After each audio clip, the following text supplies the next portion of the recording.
ग्रामपंचायतीकडून मूलभूत नागरी सुविधा जाणीवपूर्वक नाकारल्या जात असून अतिक्रमण व सांडपाणी व्यवस्थेच्या प्रश्नाकडे सातत्याने दुर्लक्ष केले जात असल्याचा आरोप करत गोंदी तालुका कराड येथील सामाजिक कार्यकर्ते खंडेराव शंकर पाटील यांनी 26 जानेवारी रोजी प्रजासत्ताक दिनी कुटुंबासह सामूहिक आत्मदहन करण्याचा इशारा दिला आहे।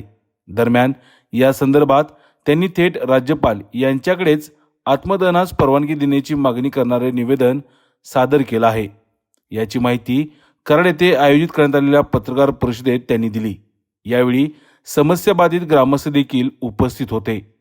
मी खंडेराव शंकर पाटील, राहणार गोंदी, तालुका कराड, जिल्हा सातारा येथील रहिवासी आहे।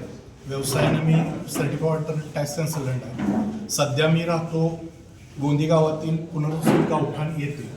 या गावठाणमध्ये स्थापनेपासून मूलभूत सुविधांपासून गावठाण पूर्णपणे वंचित आहे। हे वंचित आहे म्हणजे तिथं मूलभूत अंतर्गत रस्त्याचं काम नाही व्यवस्थित, सांडपाणी व्यवस्थापनावरती कुठल्याही प्रकारे कामकाज झालं नाही। तिथं जे जनावरांचे गोठे आहेत त्याचं मलमूत्र विसर्जन आणि त्याची जी काही शेण आहे त्याची व्यवस्था कुठल्याही प्रकारे करण्यात आलेली नाही। या अनुषंगानं ग्रामपंचायत गोंदी यांच्याकडे आम्ही वेळोवेळी मागणी करतोय की बाबांनो इथील गटरची व्यवस्था करून द्या, सांडपाणी विल्हेवाट व्यवस्थित लावा, तसंच अंतर्गत रस्ते स्वच्छ करून द्या। तिथला रोगराईचा जो प्रश्न निर्माण होणार आहे या अस्वच्छतेमुळं तो कुठंतरी क्लिअर झाला पाहिजे, यासाठी त्यांच्या मागे लागलोय। परंतु विद्यमान ग्रामपंचायतीचे सरपंच आहेत हे स्वतः कुठलीही ठोस भूमिका घेत नाहीत।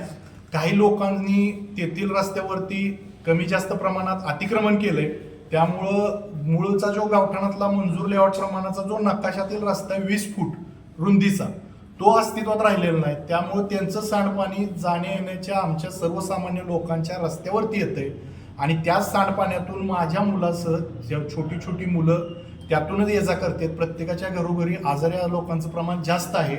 पावसाळ्यात तर हे प्रमाण अतिशय जास्त असतंय।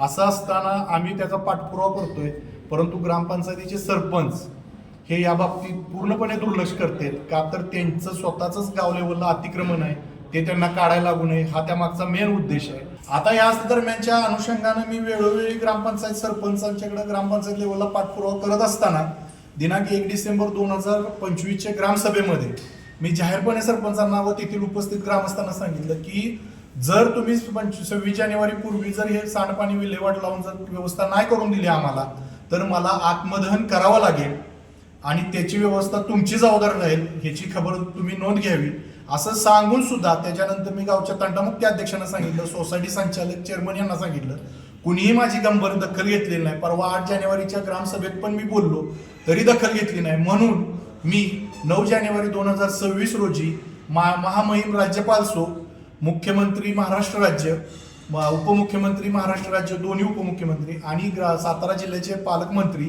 यांना निवेदन दिलेलं आहे की सहकुटुंब सहपरिवार मी दिनांक 26 जानेवारी 2026 रोजी आत्मदहन करणार आहे। त्यासाठी मला परवानगी तुम्ही द्यावी। परवानगी जर त्यांनी नाही दिली तर काय करणार? परवानगी दिली नाही तरी पण मला ठोस भूमिका जी मी जाहीर केली त्याप्रमाणे मला कार्यरत व्हावं लागेल, कारण माझ्याकडे पर्याय नाही। सरपंचाचं नाव आहे रामचंद्र पवार।